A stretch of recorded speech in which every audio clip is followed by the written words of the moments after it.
माँ, मुझे कुछ दिखाई नहीं दे रहा माँ। ठंडे पानी से आंखें धो ले बेटा, दिखाई देने लगेगा। इस सीरीज को देखने के बाद आपके मुंह से यही चीज निकलेगी कि क्या सीरीज है यार, क्या कैरेक्टर्स हैं, क्या एक्शंस है और मोस्ट स्पेशली क्या स्टोरी है।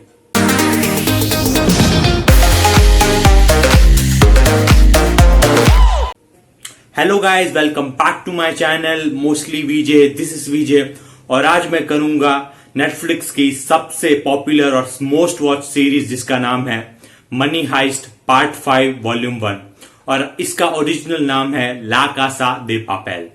मनी हाइस्ट पार्ट 5 वॉल्यूम 1 में टोटल 5 एपिसोड हैं और ये पांचों एपिसोड तकरीबन 50-50 मिनट के हैं और ये पांचों एपिसोड नेटफ्लिक्स ने 3 सितंबर 2021 को नेटफ्लिक्स पे रिलीज कर दिए गए हैं। अगर आप मेरी तरह इस सीरीज के काफी डाई हार्ड फैन हैं तो आपने शायद इस सीरीज को बिंज वॉच ऑलरेडी कर लिया होगा, पर फिर भी मैं इस सीरीज को रिव्यू करूंगा ताकि मैं इस सीरीज की पॉजिटिव और नेगेटिव चीजों के बारे में बात कर सकूं और आपको ये बता सकूं कि ये सीरीज क्यों नेटफ्लिक्स की सबसे वॉच सीरीज में से एक है। अगर स्टोरी की बात की जाए तो पार्ट 5 की स्टोरी स्टार्ट होती है जहां पे पार्ट 4 की स्टोरी एंड हुई थी। प्रोफेसर और उनकी टीम जो लिस्बन है, जो पुलिस से गिरफ्तार हो गई थी, उनको छुड़ा लेते हैं और उनको वापस बैंक ऑफ स्पेन में ले जाते हैं। पर प्रोफेसर की मुश्किल तब बढ़ जाती है जब जो अलिसिया सियरा है उनको प्रोफेसर के ठिकाने के बारे में पता चल जाता है और अलिसिया सियरा प्रोफेसर को पकड़ लेती है। अब प्रोफेसर अलिसिया सियरा की कैद में से छूट पाते हैं या नहीं और प्रोफेसर अपनी टीम की मदद कर पाते हैं या नहीं और प्रोफेसर और उनकी टीम जो बैंक ऑफ स्पेन में से सोना है उसको पिघलाकर उन पुलिस से जिंदा बच पाते हैं या नहीं, ये इस सीरीज की मेन स्टोरी लाइन है।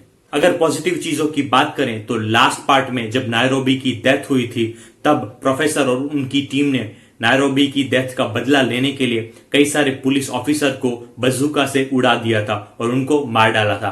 तब यही डिसाइड हो गया था कि ये अब एक मामूली चोरी नहीं है, ये अब एक जंग हो चुकी है जिस जंग में या तो चोरों की जीत होगी या तो जीत होगी गवर्नमेंट की। और ये गवर्नमेंट इस पार्ट में इन चोरों से लड़ने के लिए सहारा लेती है मिलिट्री का।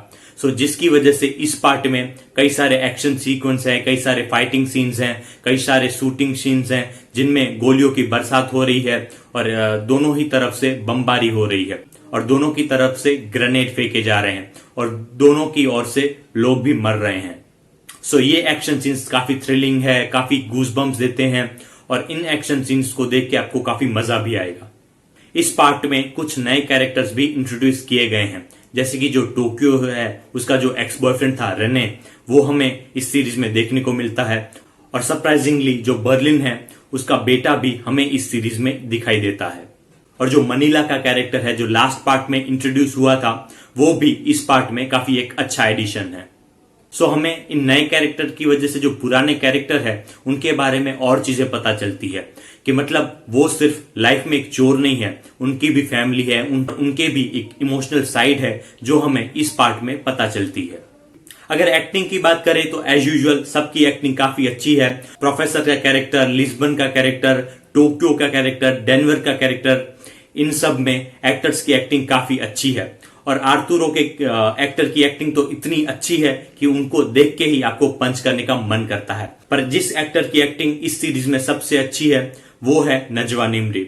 नजवा निमरी जो अलिसिया सियरा एक प्रेग्नेंट पुलिस ऑफिसर का रोल करती हैं, उनकी एक्टिंग काफी सॉलिड है। अलिसिया सियरा जो एक प्रेग्नेंट पुलिस ऑफिसर है जो प्रोफेसर को पकड़ लेती है, जो प्रोफेसर और उनकी टीम को पकड़वाने के लिए कुछ भी कर सकती है, फिर चाहे उनके और उनके अनबॉर्न बच्चे की जान ही क्यों ना खतरे में पड़ जाए। कुछ कुछ मूवमेंट्स में उनकी एक्टिंग इतनी अच्छी है कि आप जो प्रोफेसर की टीम है उसके बजाय जो अलिसिया सियरा है उसके बारे में चीयर करने लगते हैं, जो एक काफी अच्छी बात है। इस पार्ट में भी हर पार्ट की तरह कई सारे फ्लैशबैक सीन्स डाले गए हैं जिसकी वजह से इस सीरीज का जो नैरेटिव स्टाइल है वो काफी यूनिक बन जाता है और जिसकी वजह से हमें जो डेड कैरेक्टर हैं जैसे नायरोबी और बर्लिन, वो कैरेक्टर के सीन्स भी दिखाई देने लगते हैं, जो काफी अच्छी बात है। पहले मुझे डाउट था कि मनी हाइस्ट पार्ट 5 को 2 हिस्सों में क्यों बांटा गया है, पर मनी हाइस्ट पार्ट 5 वॉल्यूम 1 का जो लास्ट एपिसोड है, जो 5वां एपिसोड है, वो इतना सरप्राइजिंग है, इतना इमोशनल है और एक मेजर डेथ होती है जो काफी शॉकिंग है, जिसकी वजह से इसका जो वॉल्यूम 2 है उसके लिए एक्साइटमेंट और भी बढ़ जाता है।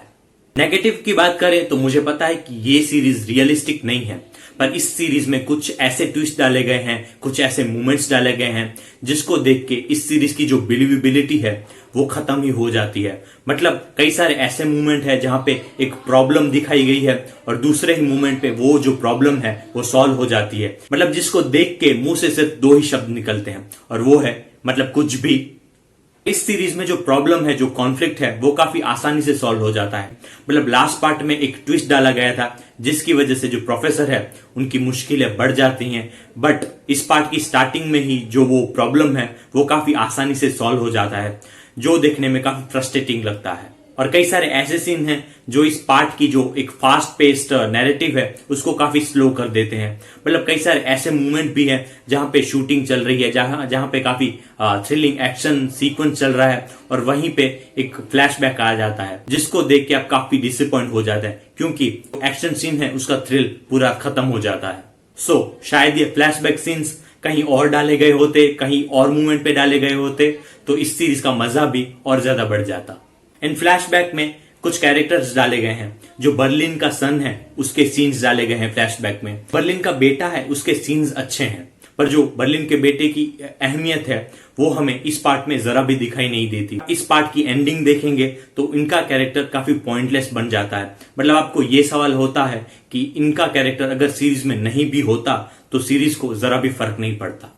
और अगर इस पार्ट में नायरोबी का कैरेक्टर और ज्यादा बड़ा होता तो इस पार्ट को देखने में और ज्यादा मजा आता। And finally I will give this series 3.5 stars out of 5। अगर ये वीडियो अच्छा लगा तो इसे लाइक कीजिए। मनी हाइस्ट पार्ट 5 आपको कैसा लगा कमेंट सेक्शन में जरूर बताइएगा। इस सीरीज के बारे में मुझसे कोई डिटेल मिस हुई है तो वो भी कमेंट सेक्शन में जरूर बताइएगा। और ऐसे ही मूवीज और वेब सीरीज रिव्यू के लिए मेरे चैनल को सब्सक्राइब कीजिए और आप मुझे इंस्टाग्राम पे भी फॉलो कर सकते हैं। And thank you for watching.